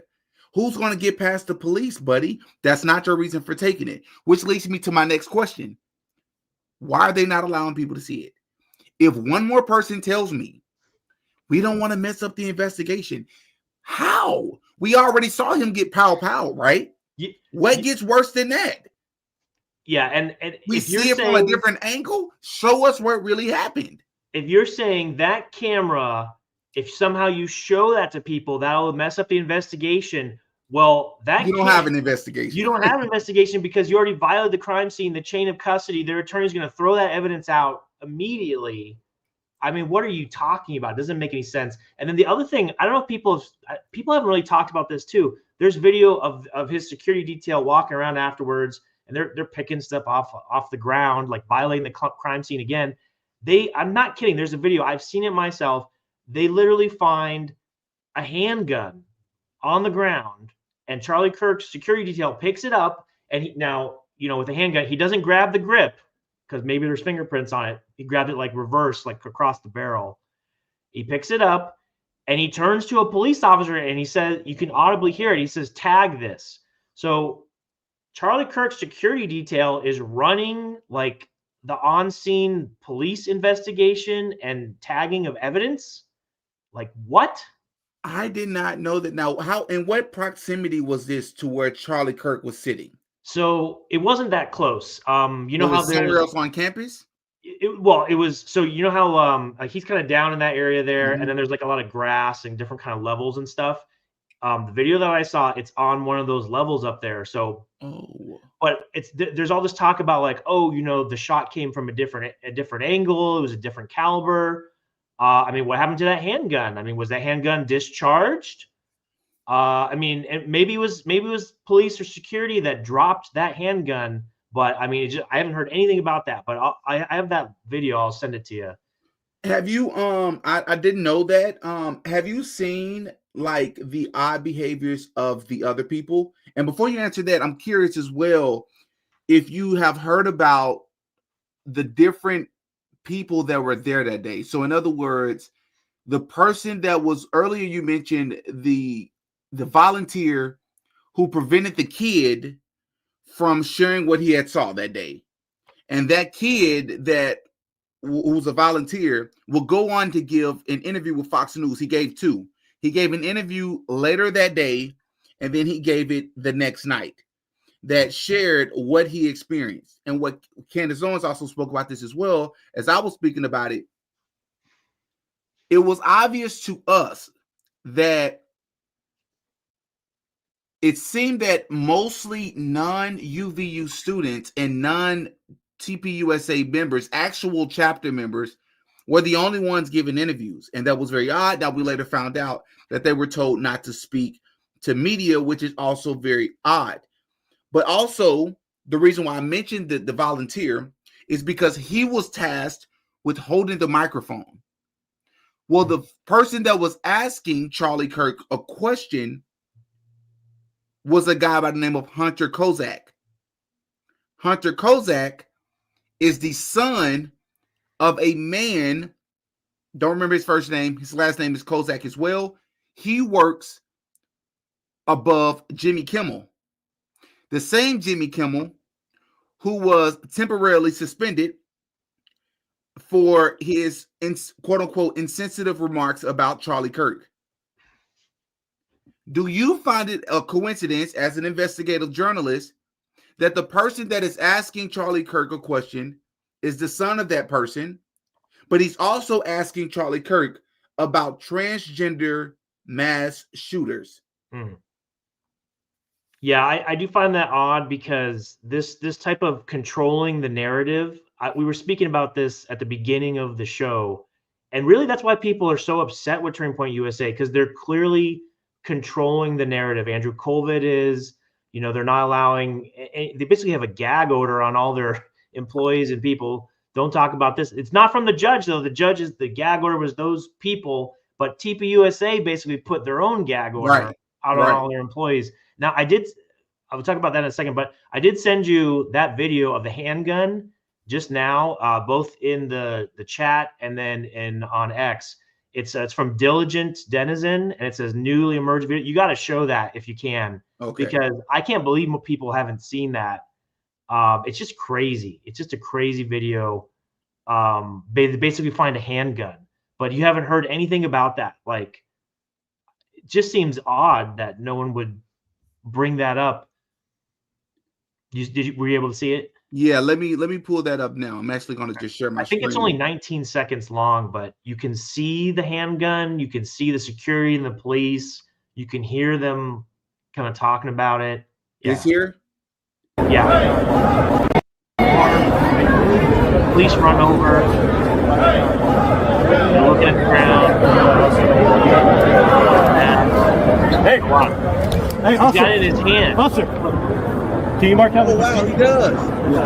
Look at that. So he has a gun in his hand. He's like reverse holding it, and he's telling the officer, go over there and mark that. And supposedly that there's a handgun found there. That's what Diligent is reporting. That's what it says. A handgun with a holster at the scene just afterward, and he ordered a uniformed UVU officer to tag it. What in the world? And this is October 21st. Mm-hmm. Dude, this is man, my brain hurts. Like, but no matter whatever comes out, Turning Point USA and Turning Point USA affiliates seem to, none of it has been addressed. They're gaslighting everybody. I'm baffled. Which leads me to ultimately the last but biggest question I'm curious to hear your thoughts on. With everything that we've discussed and so many things that we did not get to discuss in this live, what do you think, Brian, is going to be the ultimate outcome of both this trial that I believe is scheduled for January and Turning Point USA? Because I don't think Turning Point USA is going to last very long at all from any standpoint, from a public perception, public opinion, YouTube, social media support. I just don't think people rocking with them. First of all, none of them are Charlie Kirk, but the way that they've handled this, they look suspicious. They look, dishonest. It's just not good from my perspective. Mm-hmm. I mean, that's a good point. And Candace Owens did a post where she said she's mentioning that Tyler Boyer texted a TPUSA donor like late night. I don't know if it was like Halloween night or Saturday night or whatever. Insulting them or something, right? Insulting them. And I believe I've talked to that donor, because not that donor, but several others have posted that something's not right. They're longtime donors of TPUSA. They love Charlie Kirk, but this like immediately moving on after his assassination. They don't have any questions about the irregularities. And then they have scandal after scandal after scandal coming out. So these donors have said, if you don't do that Doge audit, we're pulling our funding. They said we already paused our funding. Some of them are large donors. One of them was this woman that said, hey, I'm not a large donor, but $25,000 a year is $25,000 a year, and I'm stopped. You got to do this audit. Third party do it. Let us know where the money's going. Address these scandals. Address the Charlie Kirk official FBI narrative. We're pausing our donations, and a bunch of donors said that. And so what Candace Owen is saying is that now here you have Tyler Boyer texting and harassing donors. And she says, and I agree, if this keeps up, TPUSA is done. I mean, they're literally, I don't know, they're harassing their donors just like they were harassing the teachers over this lie they made up about the costumes. If you question them about anything, they harass you. I mean, that's basically how they run everything. They run these coup attempts because they have the Mount Vernon project to take over the Republican Party at every aspect. And that's what they do. They harass people. I mean, they bully people. They make up lies about them. They have their little botnet that Jake Hoffman's allegedly involved in, and their influencer network. And they just all go in and post and repost and say nasty things and gaslight everyone. And people don't like that. They don't like it. So your donors are not happy. You're losing elections left and right, as the New Jersey governor's race shows, and many others. You got scandal after scandal after scandal. You're covering everything up. You won't do the audit. You're not following Charlie's direction. Even your TPUSA school chapters are silencing, censoring people, and getting rid of freedom of speech of other Republicans. Crazy. It's crazy. They're self-destructing like nothing I've ever seen. Yeah, and before I get your thoughts on how you feel like this trial may or may not go. Yeah, while so we're still on TPUSA, that's go ahead. Oh, sorry, I didn't mean to interrupt. That's honestly part of the problem too, because they've already pronounced this guy another Tyler. Isn't that you got the cameraman Tyler Farnsworth, you got Tyler Boyer, you got this other Tyler, a lot of Tylers. Anyways, they're pronouncing him guilty already before the trial. There's it has not been proven beyond a shadow of a doubt to his a jury of his peers that he is guilty, and the only person that's guilty. So they're already saying we want the death penalty, we want the chair, get this guy. Now, outside of the death penalty and the chair, Brian, including Miss Erica Kirk. I don't know what your perception is. I'm not trying to put you in this difficult position. If you feel weird talking about it, I personally don't mind, because everybody's fair game. Because here's the thing. When a person loses their life or allegedly lose their life, however you look at it,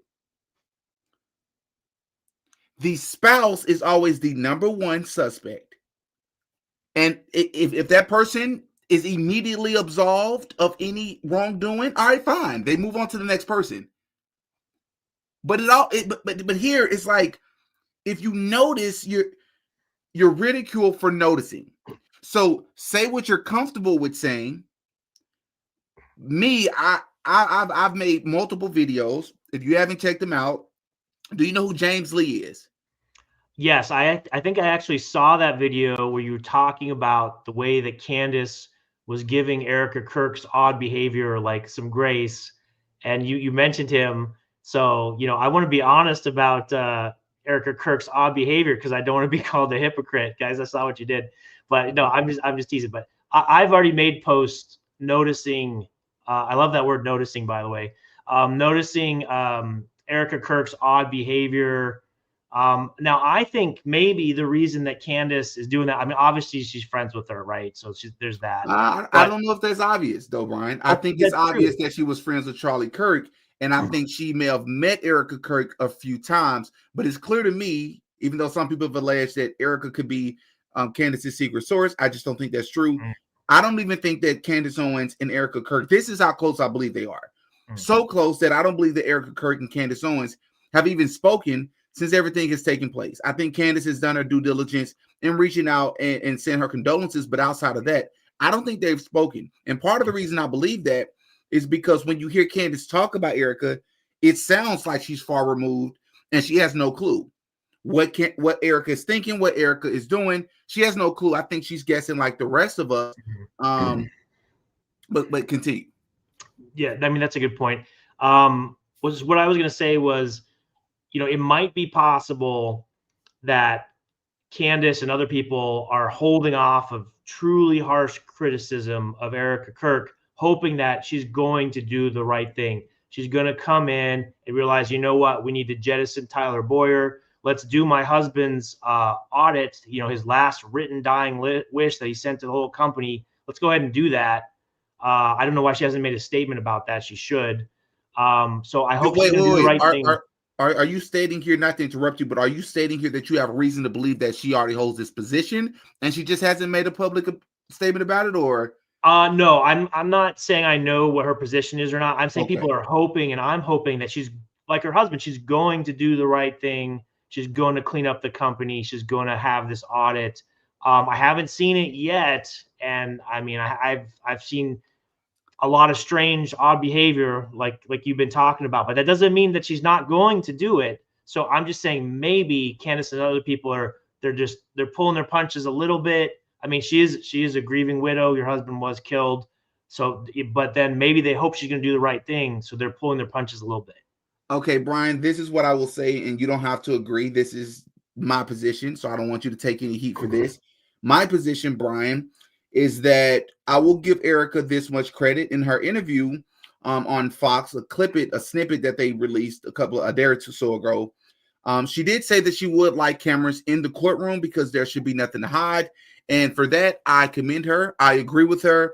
But when you speak about, sending out some sort of memo or order that this audit needs to take place, and if you're expecting Erica Kirk to even believe or to not believe the FBI's narrative, in my opinion, I'm speaking for Demetrius, not Brian, not going to happen.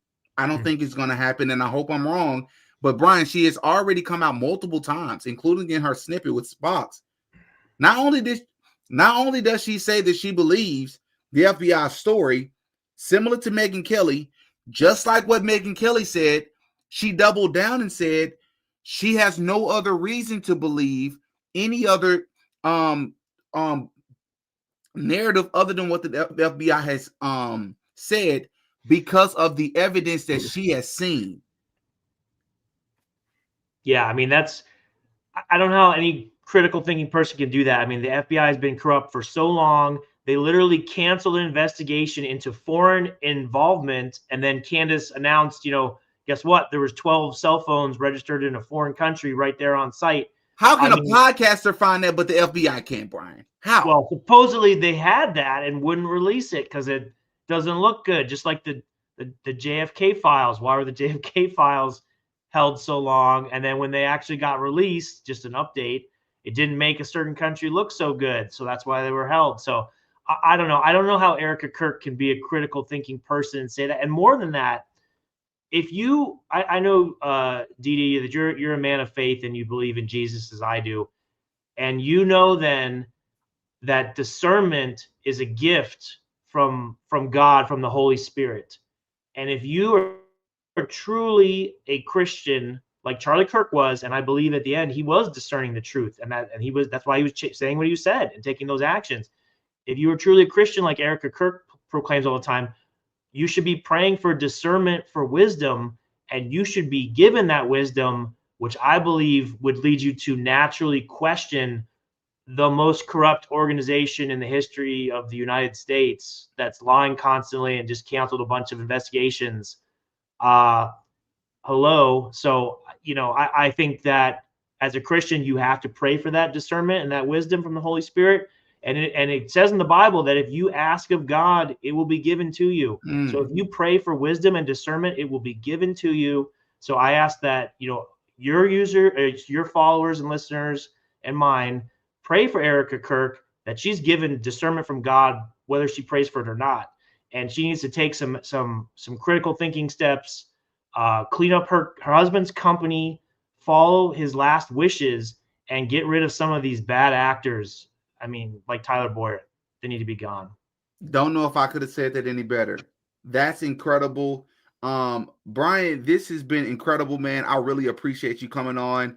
My audience, I can already tell by the comments, this entire chat, really enjoyed this conversation. Maybe sometime in the future, man, we can have you back on. Sure. And we can do this again. Oh yeah. Before you go, the trial. Just curious, like, do you think? Yeah, your thoughts. So that's really tough. What I think is there's such this desire of the narrative to have him found guilty and put away. And I mean, I have to compare it to the George Floyd, I don't know, death, I guess. Okay. I've seen his autopsy report, and I believe he died. He had a lethal dose of fentanyl in his system, but there was such a desire to have that police officer found guilty that they did. And if you have to do jury fixing or whatever, and that's on the left. So I'm saying, here you are on the right, you have that same need to control the narrative and the propaganda. And we've seen similar behavior between this TPUSA crowd as on the left. I believe that they're going to try very strongly to make sure he's found guilty, whether he is or not. So in a similar way to George Floyd. I agree. I definitely believe that that's what's going to happen here. And I also believe that it's going to be a trial they're going to try to get over with fast.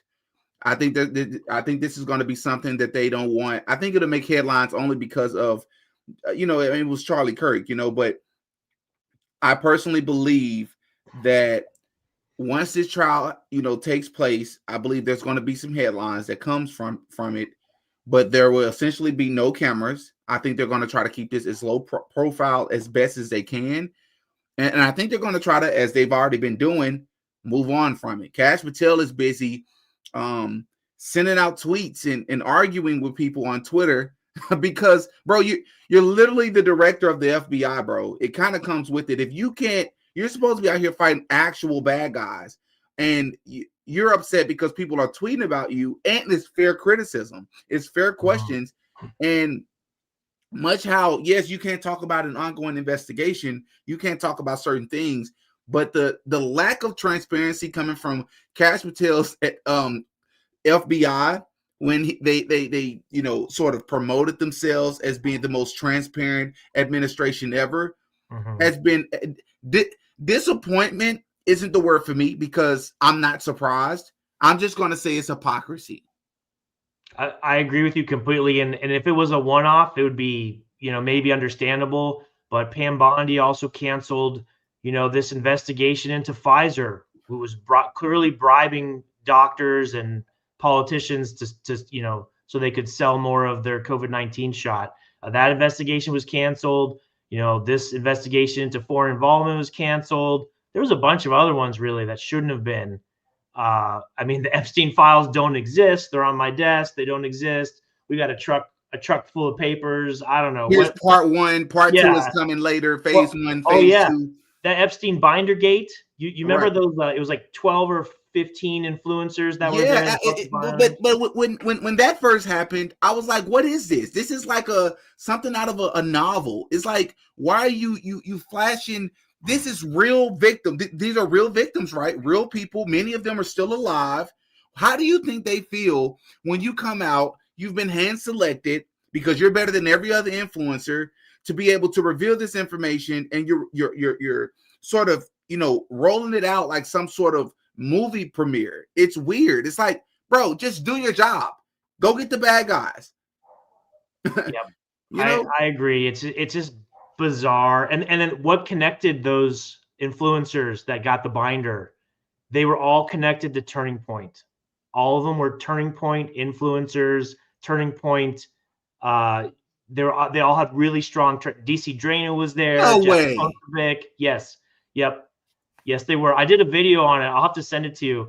Scott Presler was there. We talked about his people that had no business being there. They didn't know anything about the Epstein files or anything about anything. That their connection was all Turning Point.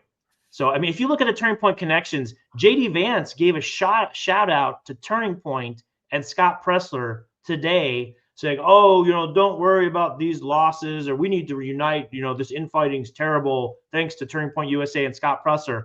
I mean, if you look at the money going back and forth between the Trump family and Turning Point, I mean, there was a lot of payments that went to, I think it was John Jr., and that was his connection, and they got him with JD Vance. JD Vance is way too pro Turning Point USA. I think it's compromising him, to be honest. Way too close to Peter Thiel, way too close to that other country we can't mention. So, I mean, there's a lot of concerns there. But when you have the vice president of the country putting out a tweet saying, basically like covering for Turning Point USA and Scott Presler, hey, don't look into the fact that, every election they're involved in heavily, it's a loss. Don't look into that. Just stop infighting, attacking his base. I mean, there's some problems here. There's some conflict of interest going on. I'm telling you right now, 2028 is going to be one of the most interesting. We thought this election, I believe 2028 is going to be one of the most interesting elections in America. I mean, American history may be a little bit of hyperbole, but I'm only 31, but I believe it's going to be one of the most interesting elections of the last 3 decades, because people can, regardless of the criticisms you have of Nick Fuentes, and I'm sure we all have our criticisms of him. Nick Fuentes, I've said multiple times, and these are just my views. He's one of the most intellectually gifted speakers under the age of 30 that I've heard in politics. Regardless of how you feel about his views, I'm talking about the talent and the gift there. And the truth of the matter is, regardless of how people feel about him, he has a massive following. When you've been banned everywhere, and including YouTube, and you're able to go on Rumble, and you're bringing in 55,000 to 65,000 live viewers every live on Rumble, and he is actively saying, JD Vance, I'm not supporting you in 2028. JD Vance, America first or nothing. When he is already building this quote-unquote Groper movement in 2025, priming people for 2028, it's just going to be very interesting to see where the country is going to be at that point in time, because he's already speaking out against JD Vance now, which most people believe that JD Vance is definitely going to run in 2028. Yeah, no, that's a good point. And I would give some advice to JD Vance. You need to distance yourself immediately from Turning Point USA and Scott Presler and Peter Thiel and that other country we can't talk about. I mean, why don't you distance yourself and let's not let Erica Kirk rub on your hair anymore on camera. Let's maybe not on stage. Let's, for her sake, right? Let's just be like, let's just It's nice hug. At least while you're married. Like, I don't know. It's bizarre. I don't know. I threw that in for your DD special, that one. Yeah, like, I mean, if when you make statements like, no one would ever replace my husband, but it's just never going to end well. Yeah, I mean, if you string it together with the hug and then with the leather pants, I don't know. I'm glad to know that you have common sense. Once again, that you are, but in all seriousness, you're objective, and I respect that. Brian, thank you so much for your time, man. This person here says it's a state case. State cases are usually open to the public. Is that true? I'm actually not sure if that's the fact, or if it changes depending on the state. So I saw someone else that was asking a question about that, and they said that it should have been a state case, and the FBI should not have been allowed to come in and just assume jurisdiction like they did.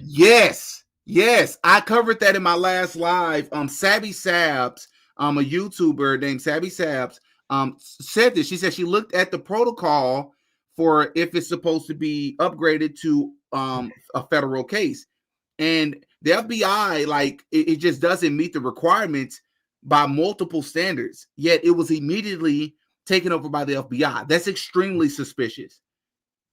I mean, if you just look at the FBI taking custody of the Hunter Biden laptop and then, destroying it, losing it. Thank goodness a pawn shop guy made a backup copy. And then all the Epstein tapes, not the files, the videotapes, the Epstein videotapes, those are all gone. FBI destroyed them all, allegedly. Where are those? Like, everyone's talking about the Epstein files. What about the Epstein videotapes? Right. Because I'm pretty sure with video technology, we could see, oh, look, there's the King of England's brother walking into the room. And look, there's that victim, the one that wrote the book that said it was him. We can see her on the video. Let's blur the inappropriate parts. We have that technology. We can do it. Where are the videotapes? Instead of gaslighting us in line and saying we don't want to expose or humiliate or take victims through any sort of no, stop. Because some of these victims have come out multiple times, and I'm following a couple of them on X, have come out and said, we don't care about that. We care about you getting them. Get them. Go for the bad guys. Do what you have to do, which lets you know that that's not what it's really about. It's all corruption, in my opinion. But Brian, thank you so much for your time, man. This has been almost 2 hours. It does not feel like it. Absolutely dope conversation, bro. We got to have you on another time for sure. You have a great rest of your night, and we'll speak soon. Thank you, DD. Appreciate it. I'll be glad to come on the show again. Have a good one. All right, bro. Thank you. I like him. I like him a lot. That's a good dude, man. Like, that's what you call a very productive conversation, when you can have people come on. Let me just cut all that out. He has common sense. He's conservative leaning. He has common sense. He's a follower of Christ. But even if he wasn't those things, he has common sense. We don't expect everybody to come on the show and be able to have agree with us on every single opinion or views, But the point is, he came on here to talk about the corruption that was happening in Turning Point USA. And I believe that he did that. And I believe he did a great job at that,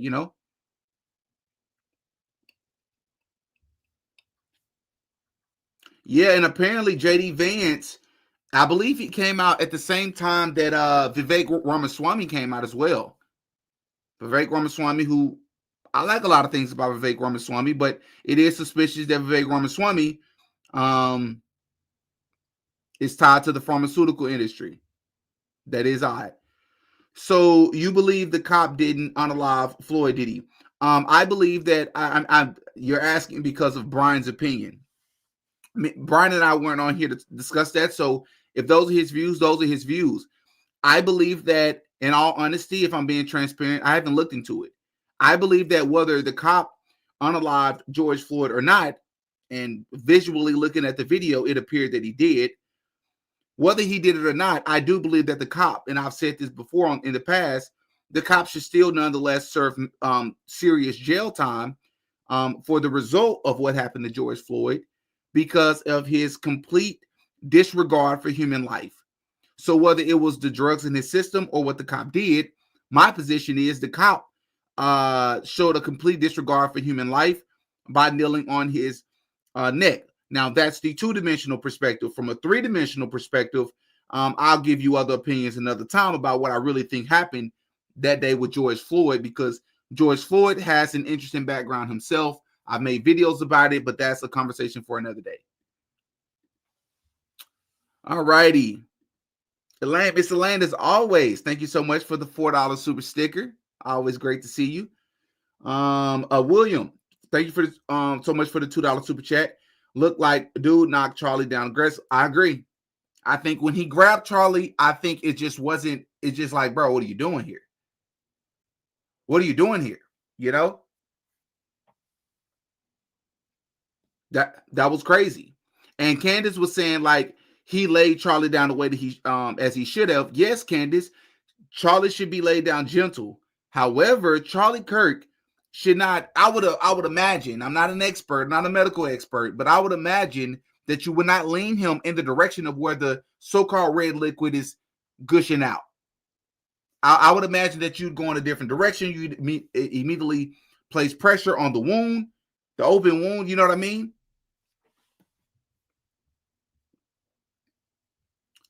Ronnie, thank you so much for the $20 super chat, bro. Good to hear from you again. I heard on a podcast that Tyler Robinson was busted images of, after finding out he was basically a genius, CIA decided to use him as a, why isn't a kid in school? Because he was having his. That's actually, I saw this somewhere as well, Ronnie. I saw this somewhere as well.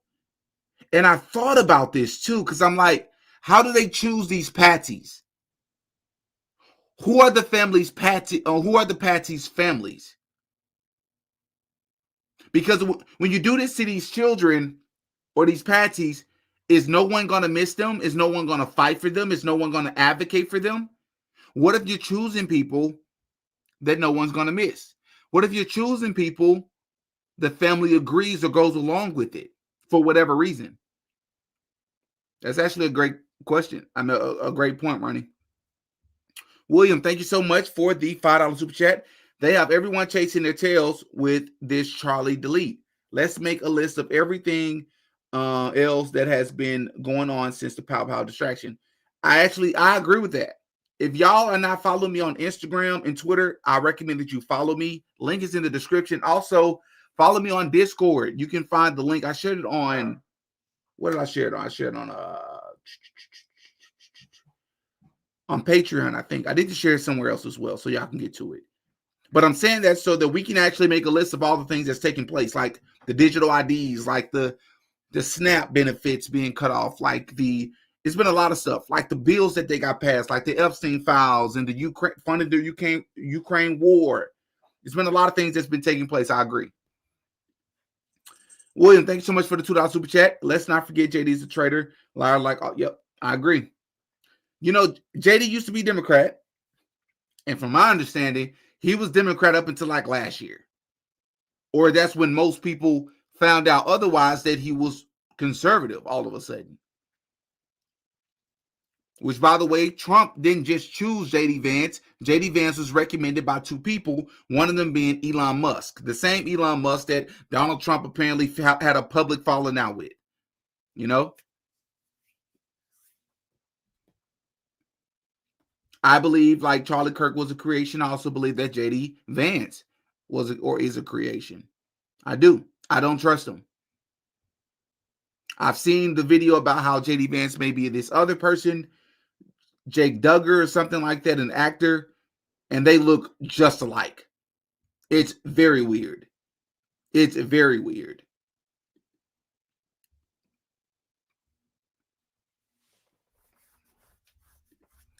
Okay, I see you, Didi, not running from the topics. Respect. I don't ever run from any topic.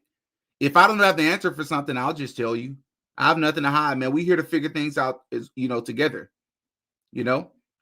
I'm not here as a know-it-all. I'm here as a regular person trying to figure this out. Some stuff I just do the research and find the answers to, and I just happen to present it to you all, and you happen to like the way I present it. But heck yeah, man, this already been almost 2 hours. I don't want to keep y'all up for too much longer. Thank y'all for y'all support, man. I plan to have Brian on another time if y'all would like to have him on. Maybe I'll hold a poll and ask y'all about that.